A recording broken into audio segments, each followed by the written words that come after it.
Markets opened this morning with more news from Washington. Talks that the federal government is considering taking ownership stakes in banks across the country. Now, how that would work is that the Fed would step in, loan banks money in exchange for part ownership on those banks. It's all part of that $700 billion bailout plan where the Fed is authorized to inject cash directly into banks to get them to start lending again.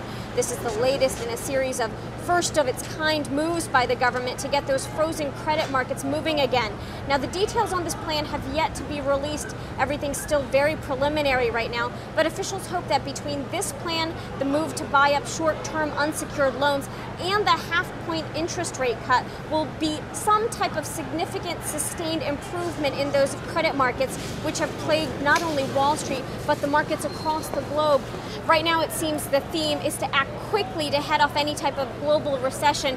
Yesterday, Britain announced a similar type of a plan to inject capital into their banks, and we also saw a coordinated effort across the international banks in other countries to also cut interest rates. Right now, the European markets seem to be on the mend. The Asian markets also reported steady performance overnight. And of course, here on Wall Street, investors would love to see some type of a rally, although right now the first priority is to inject some confidence back into those markets. In New York, Bonnie Ghosh, The Associated Press.